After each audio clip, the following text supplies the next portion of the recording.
How are you today? Nice to have you with us. It's a beautiful day here again in upstate New York, and we've got people tuning in from all over the world, so that's pretty exciting.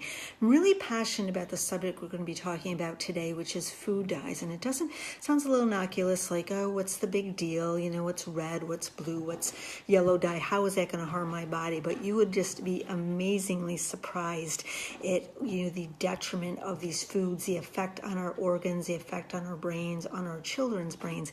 And then also, too, all the spots in all the foods, ranging from, cosmetics and to medications and all these things that we're going to list today. So I'm going to go over that with you, one by one, and hopefully you can start to make some new, some good choices. The good news is that all dyes have to be listed on the label, okay? They have to say they have to say, it's usually at the bottom because it's a small amount, so it might be, yellow 5 or red 40, but all that has to be, listed on there. So let's talk a little bit about that. Again, my name is Dr. Shirley, and I'm a doctor of naturopathy, and I've been helping people get well for well over 30 years now.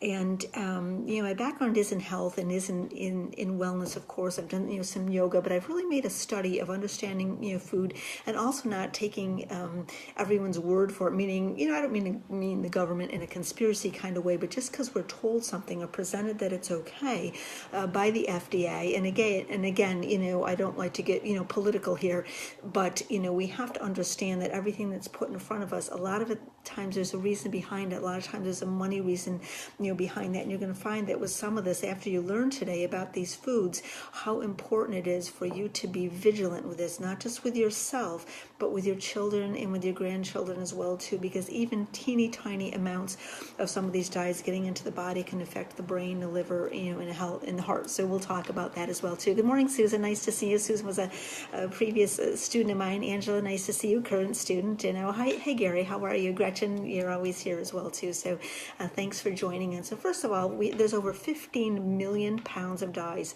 that are put into the food in the U.S. 15 million pounds, and people don't even blink an eye. They just don't even think about it. It's very common to think that parents should say, oh, their kids are going to have a colored cereal. When I grew up, it was Trix or Lucky Charms. I don't even know if they still make these things anymore, but there's colors in there, right? So we think, and most of it is marketed to kids in that way with these bright colors. Things like, snow cones or, Cheez-Its, all of these things are just not normal food. They've got all these additives and all of these dyes, put in there as well too. Now in Europe, there's actually warning labels, that go on, and the warning labels state that this could possibly be carcinogens. It's almost like how we put them on our cigarettes. We've finally done that. It's actually put in other countries, and some countries actually have outlawed, these dyes and these additives, but not here in the U.S. There must be a big money trail is all I'm thinking, because there's no purpose to put color into food. Zero purpose other than to get you or your children to buy it. Okay, really think about it. Do you know that there's red dye in dog food?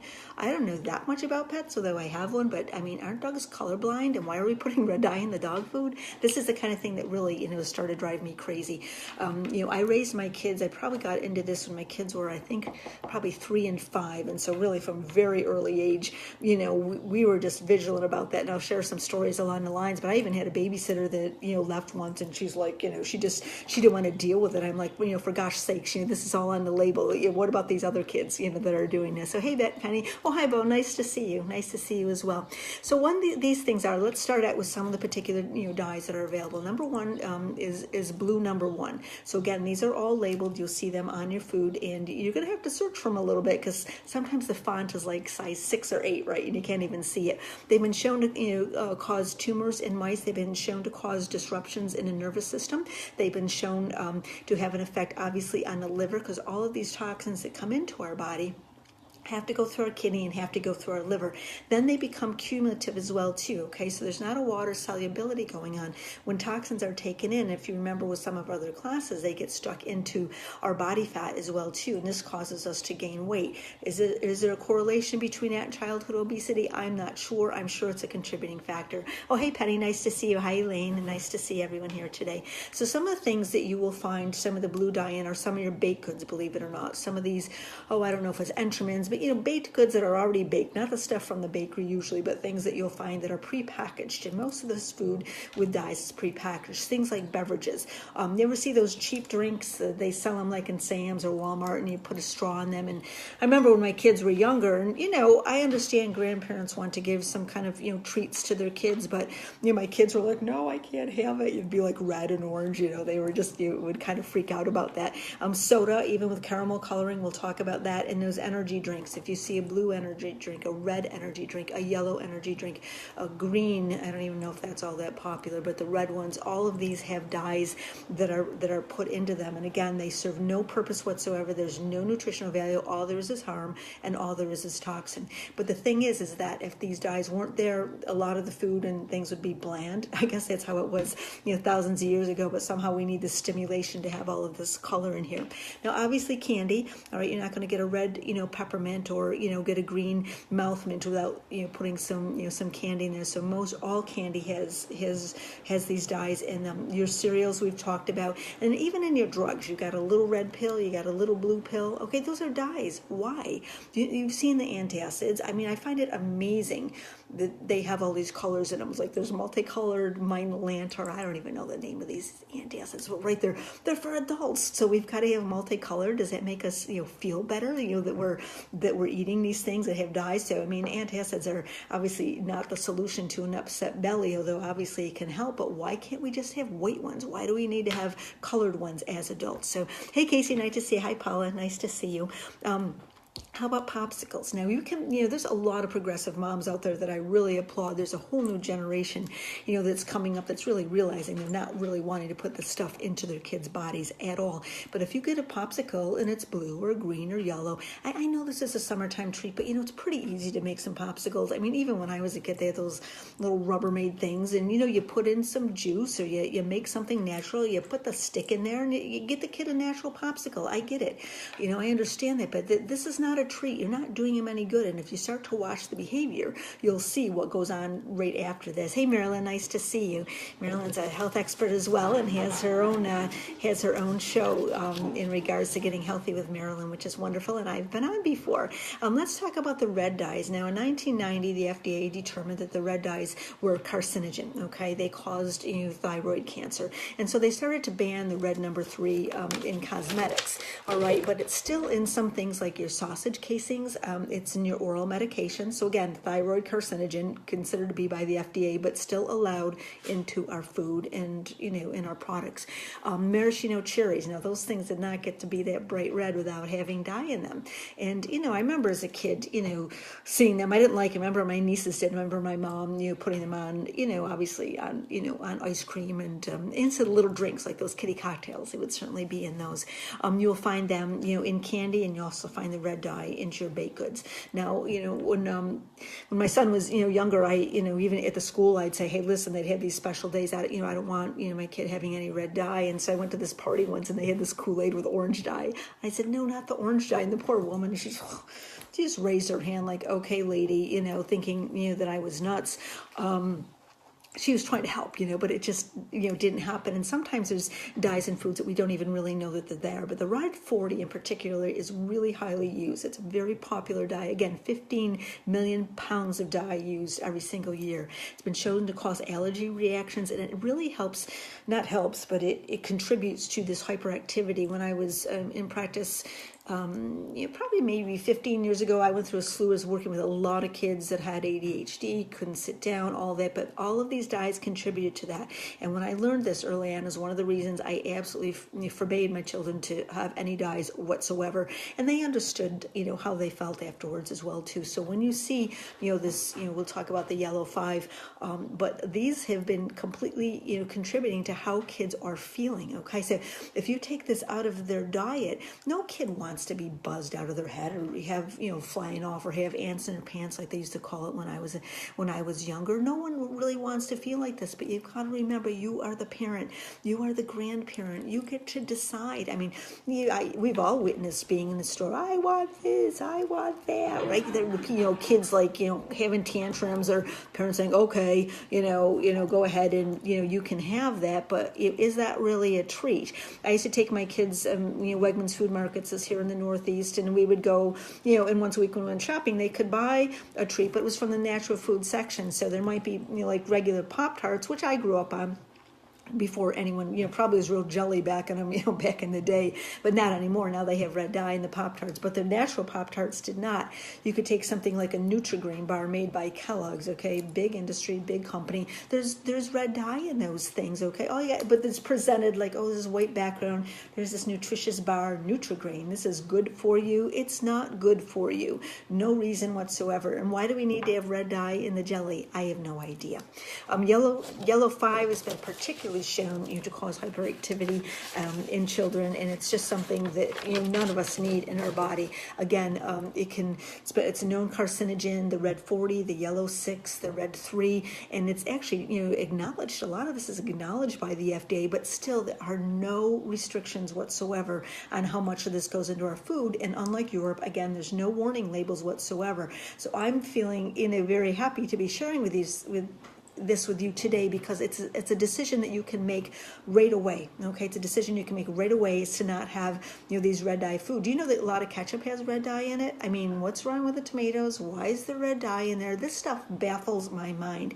And then to see the negative health effects on the body, it's not that it's just there not causing a problem, it's causing a problem. Okay, very hard on the liver, as I said. It's going to be hard on your kids' brains. It's actually considered to be what's called an excitotoxin.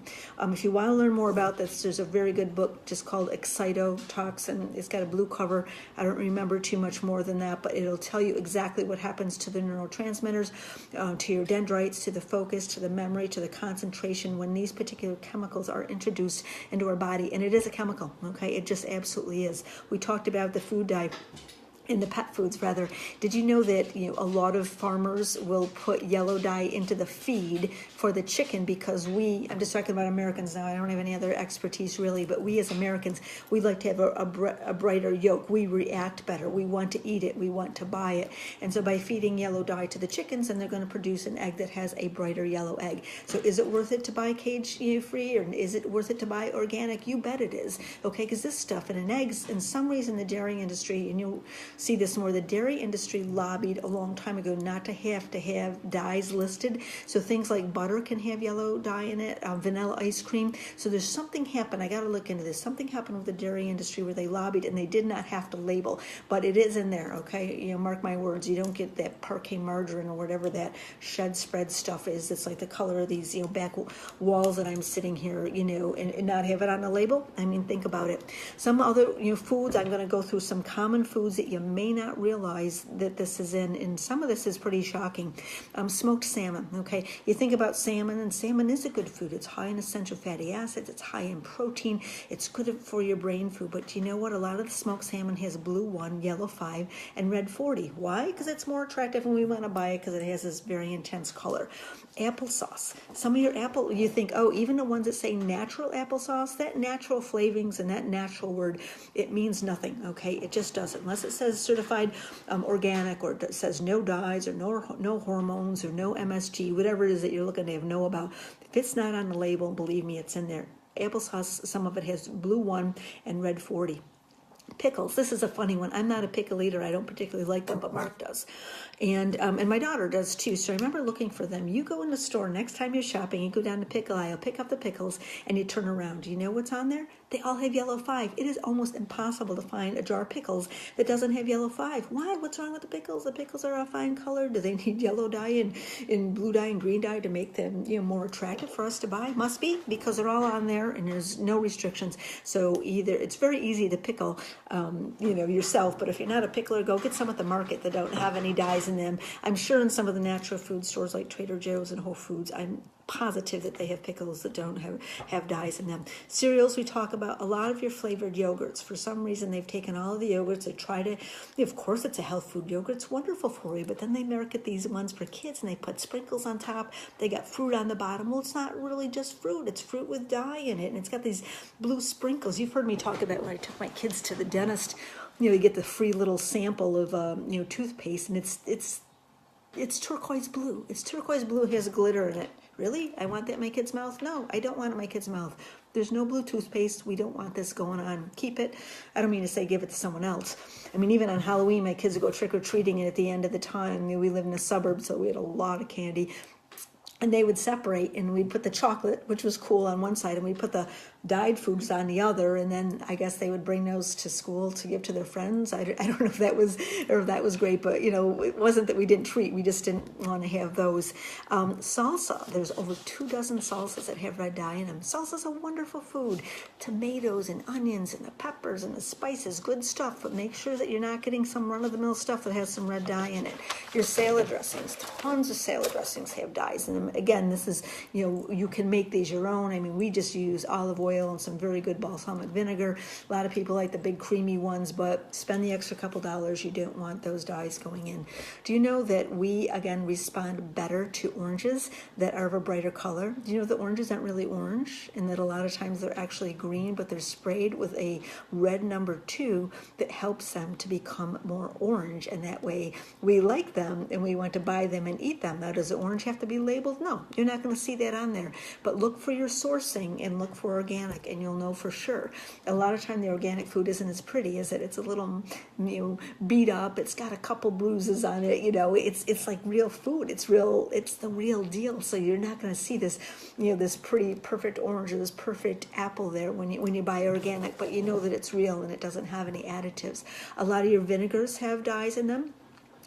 Again, just look on the label. A lot of your processed bread, they have what's called caramel flavoring or caramel color. Now, you may think, again, this is innocuous too, like, oh, caramel color, like caramel is somehow a food. It's not. It's a coloring just like red dye and blue dye and all these other dyes. So the caramel coloring you'll see in sodas. You'll also see it in beer. And I'm actually going to do a show on beer because I like beer. I don't like it because it's quite so filling. But I mean, obviously, beer is a big deal. But they also don't have to label all the crap that's in there. And there's a lot of junk that's in the beer. I think I'm going to do that this week. I'm excited about the topic. Your breads, a lot of your wheat breads are just white bread with caramel coloring. So you'd pick up a brown bread, but it's not really a wheat bread. It's not really multi-grain bread, but it's brown because they put caramel coloring into the white bread. Is it still good? No, it's not. Any of that caramel coloring is not good. Your beefs, a lot of times, have dye put into the hamburger. You see that bright red hamburger. Do you think organ meat looks like that? I mean, seriously, do you think organ meat looks like it's bright red? It's not, but it's presented as such. You go to other countries, you see, hunks of beef, chicken. I mean, they're just all different. Once when I was in, where the heck were we? I think I was in Jamaica, and we went to this chicken shop. It's called Susie's Chicken. All they had was chicken and some salad, but it was just Susie's Chicken. It was way up in the hills, and I was really struck. So I'm eating this chicken. I looked down. I said to Mark, Mark, look at this. The chicken's like white meat, like really white meat, like white, paper white meat. And our chicken doesn't look like that here in the U.S., does it? It's kind of beige or it's kind of yellow. Why? Because it's been fed, different colors and different grains along the way. So I don't know. I thought that was kind of interesting. So think about your meat. Microwave popcorn, which in itself is something you should never have. Okay, that is like the crappiest, laziest thing, I'm sorry, that I have ever seen in my entire life. So there's actually an illness called microwave popcorn illness, where all of this, the chemicals that are in there can get into your lungs, opening up that bag and putting your head in there. It is, I'm telling you, I love popcorn. We have popcorn a couple times a week. You know what I do? I put in maybe some peanut oil or coconut oil. I buy some good popcorn and I put some really good organic butter on top with some salt. It takes the same amount of time. Microwave popcorn can be full of chemicals and full of yellow dye because, again, they're wanting the popcorn to be bright yellow, so you think that you're having something good. You're not. Gum. Gum has all kinds of dyes in it. I remember my parents would give me juicy fruit when we were traveling, a little pack of that. I mean, again, is that the end of the world? No, but all of these things start to add up, inside of our body. I'm sure there's natural gum. I'm not a gum chewer, so I don't know, but there just must be out there. Hey, Carlos. Hi, Christy. Nice to see you. Hey, Vinny. Nice to see you, too. Energy bars, a lot of them, are the... even the granola bars have these in there. So just look at the back of the label. Don't just buy something because it has a green label on it. Jellies and jams. A lot of jellies and jams have red dye. Why? We have raspberries, we have strawberries. They're a beautiful color. But again, when you do those, if your grandma, yourself, your mom, does, these, you don't put red dye in when we make jelly and jam, but they do in a store, and some of the, Welch's products and the Smucker's products. You just turn those over again. Just have some fun next time. If you got an extra 5 minutes in the grocery store, go down the jam aisle and take a look. All of our cosmetics have dye in it. This red lipstick I got going on, it's not natural. I need to find a natural cosmetic, company. It's probably my last bastion to, kind of get through. When I was married, previously, I remember running out of shampoo, and my husband Gary, who was lovely, and we went to the store to get me some shampoo. He was like, "Oh, geez, what does she want?" He's like freaking out. So he finds this Herbal Essence, and it's clear, right? He's like, "All right, this will be fine." He brings it home. It's clear. I got some water here. It's as clear as this. The Herbal Essence stuff is, right. You bring it home. You turn it over. There's red dye on it. How does this happen? There's red dye in the Herbal Essence shampoo. Do you know there's red dye in your white shaving cream? In some of them, not all of them. When my daughter was young, she was, what was she? It must be brownies, right? Just before Girl Scouts. And so I asked them if they could use chocolate snacks instead of bringing in some other things. And so I got there that night to pick her up, and she said, "Oh, Mom, I couldn't have the snack." I said, "Why?" She said, "Well, they had ho-hos." I'm like, "All right, ho-hos is kind of a crappy food, but it didn't have the dye in it." But sure enough, she had read the label at 6, and ho-hos had this, this red dye in it too, probably to make it a deeper chocolate color. I'm not sure. I'm not a marketer in that way. A lot of our cheese has coloring in, especially here in the U.S. If you see cheeses that are super bright, it doesn't mean that they're in there, but again, the dairy industry has somehow become exclusive to this labeling, and I will look into it. I'm going to find out for you. I'll get to the bottom. Also, tuna steaks. If you see tuna, and I love tuna steaks. I get mine at Trader Joe's, and you know what? They're kind of a brown color, and then when they cook up, they've got the red in the middle, but they are not bright red, all right? You go to get a tuna steak at the store and it's bright red. It has been injected with red dye. Why? Because you like it that way. Not you personally, but we, the public, like this. It makes us like, oh, this looks like really good, and it's not. So you have to make sure to get the wild caught tuna, or again, shop at some of these stores where you know the quality is good. I was quite disappointed to know, and I didn't know this for a long time, we like sushi. My partner Mark makes sushi, whenever we can get him to. And then there's the wasabi, which is the hot stuff. Now, wasabi is, really adds this wonderful flavor, but we were using this powdered wasabi that you just add water, and then one day I looked on the back, and there was the yellow and blue dye in there. Yellow plus blue equals green. So the wasabi powder was crappy. Into the garbage it went. And then we found some stuff that was of a good quality. Even the ginger that goes along with along with the sushi too, we'll have some red dye in there to kind of to give it that pink color. So, that's my show for today. So I encourage you to look at the labels. I encourage you as a parent to not give this stuff to your grandkids, your kids. It's really okay. You're the parent. You get to choose. I remember having parents say, "Oh, I can't get them to stop eating chips. I can't get them to stop eating this stuff." Well, you are the mother. Okay, don't buy it. That's all there is to it. Maybe you don't have to do it all at once and go clean your cupboards and throw everything out all at once, but you are responsible for your children. You're responsible for yourself. If you're taking care of someone else, you're responsible for them. So why would you feed someone dyes and additives that could alter their brain function, that could put a stress on the liver and put a stress on the kidney, and to make you fat? All of those things don't sound good, right? So I wish you the best. As always, I'm Dr. Shirley. I'm here for you. If you have any questions, feel free to email. If you found something that you liked in the show today, if you could write that down, give me a like. It helps us to spread the word, and that's really what I want to do. I consider myself a thought leader. In this business, I consider myself, a leader in the industry of educating people on how to get well naturally now. So have yourself a beautiful day, and I look forward to seeing you tomorrow. Bye now.